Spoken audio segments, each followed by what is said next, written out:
Hello and welcome to my channel, Rover Turbo. This is video on the Golf Mk6 GTi. So in this video, putting the head back on, getting it all buttoned up, but a small problem. Bit of an interesting one, this video. A bit of a problem, you'll see, a little bit of a teaser at the beginning. So put your comments down below. What's your guess? What's happened? Obviously something's happened, so let's get straight on. So I have a problem, which is obviously why this has been taken apart again. You can pause the video if you want. Pause the video now. Pause the video now, say paused, and say what you think now my problem is. Am I mad? No, not really, but... Right, so I've just gone around and checked that all of the valve stems and the collets are all in position. They're all roughly the same height. They're not all, there's nothing, they're all seated correctly. So all I need to do now is just do a final blast of compressed air through all of the oil lines, all of the feeds, and just basically just give it a final blowout, and then that's the surface of the head. It's all been wet and dried off, flattened off. It's been checked for level with an engineer's rule. There's absolutely no gaps at all under,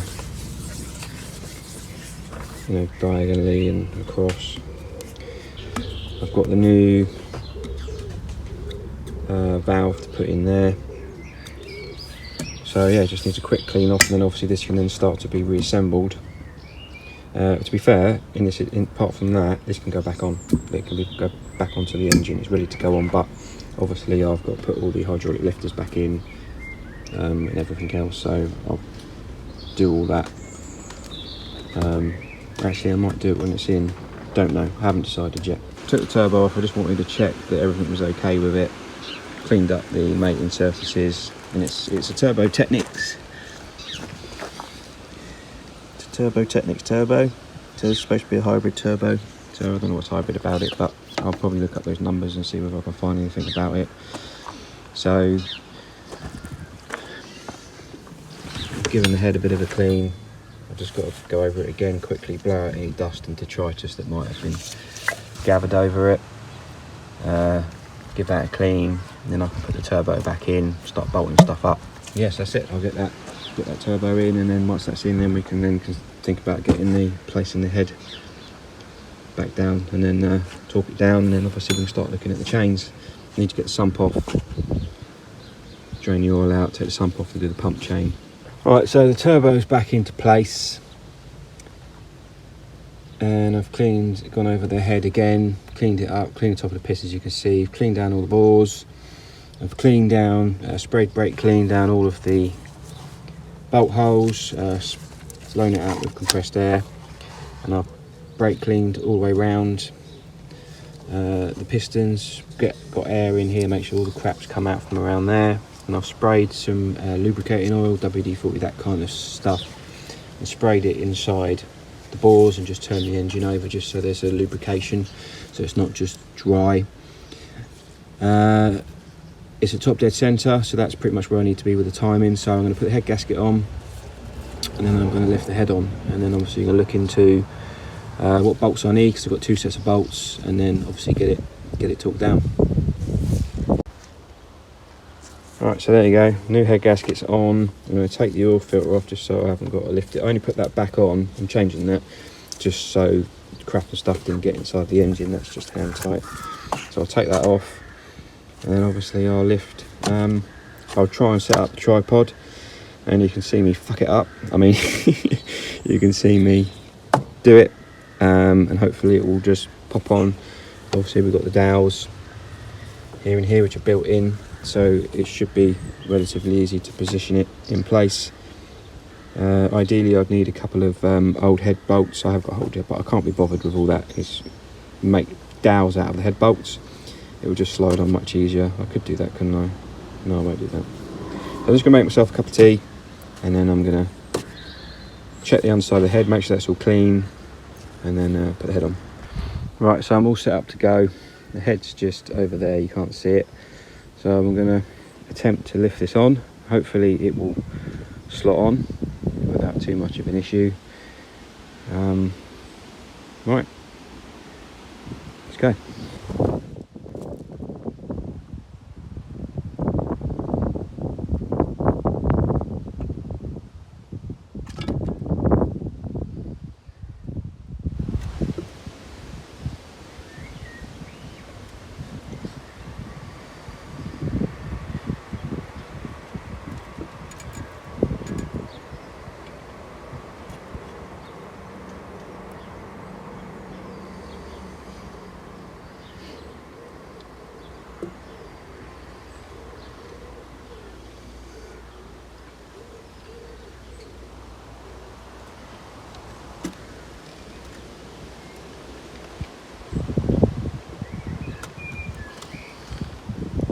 There you go.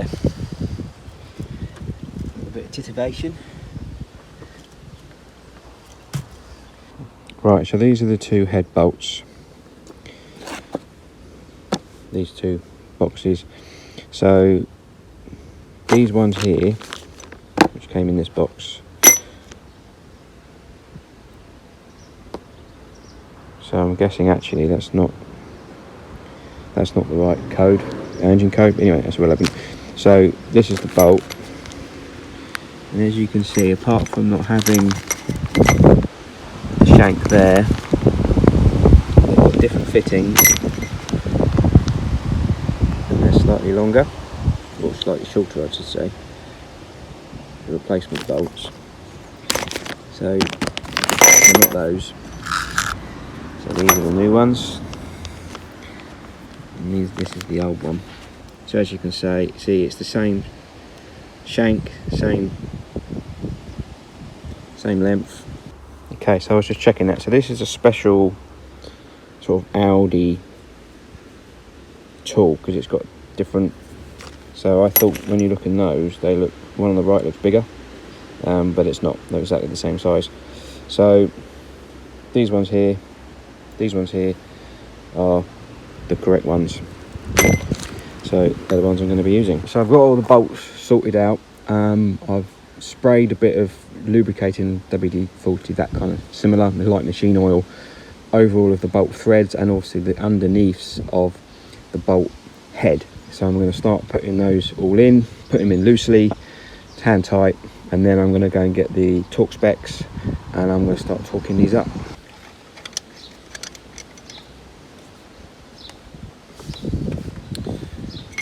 So there you go. So I'm assuming it's going to be your standard pattern, but I don't know what the torque figure is, so I've got to go and look that up. So this did come with the stuff, the spares and that, with the head gasket kit. So we've got 40 Newton meters, 90 degrees, 90 degrees, and then this is the order. And then we've got these small bolts here. We've got I've looked online, and some people say just do them up to 8 Newton meters, some people, and then all 4 Newton meters and 90 degrees. So I'm not going to bore you with me doing this. Click, click, click, click, click. I'll just do it. So that's everything now torqued down to specification. I guess I'm going to start putting the hydraulic lifters, which all need cleaning, and then all the rockers back on, getting the cams in and stuff like that. Right, okay, so that's the cams in and all the hydraulic lifters. I've put some sort of engine assembly grease sort of over everything as I've been putting it back together. So this is all cleaned, all the lifters are in, cams are back in. I've cleaned all of this up. So I've got this high temperature silicone. Apparently, originally they're supposed to use an parabolic sealant on here, which dries in the absence of air, so if anything gets inside it sort of washes away with the oil. But apparently VW changed that and they just went to standard silicone. You smear this sort of everywhere. You can see this black line basically around here, across here, and then around the spark plug hole. So basically what you're doing is you're sealing the spark plug holes from the oil, and you're sealing the outer. I don't think it really matters about this section because it's all part of the oil circuit, I believe, but you're just doing this. They didn't supply a new plug in the kit, which goes in the end of the cam on this side, so I'm just going to silicone that in. That's all the silicone done around there. So they recommend that you put it on, you tighten it up, but not to full torque. You leave it an hour and then you torque it up. I'm guessing the reason behind that is if you just torque it right up, you're actually, you know, literally spreading as the liquids, as the silicone is still wet, it can literally just squeeze out all of the silicone. You end up with no silicone. So by letting it go off slightly, you're actually creating a cushion of silicone rather than just spreading it all out everywhere. So I've got the cam cover on and all the bolts in. So now I'm literally just going round and literally just putting them all home. And I'm just going to snug it down, literally a touch at a time. It's not supposed to be how-to videos, but it always seems to turn out like that, doesn't it? Don't do it like I do. I'm showing you what I do. Right, so I've got a bit carried away this morning with a problem. So my plan was this morning was to show you that I'd put the cam cover, as you can see, confused, yeah. The cam cover was on, it was on, came out this morning, and I'm started mucking about with the turbo. So I've got that manifold sort of back on loosely, and I've put the studs back in and the brackets underneath, and I'm looking at the timing, and I wasn't quite sure about something last night, but I didn't really think much about it. So I had a problem, which is obviously why this has been taken apart again. So when you put this cam in, the way you're supposed to do it, I've been bugging about with this before anyone notices anything, is that these lobes, the scallops, have to be in line with the bolt heads, okay? And that's sort of timed, bottom at TDC, and that's it roughly timed. So, and the idea of that is you can take the head off without removing the cam cover, because there's holes.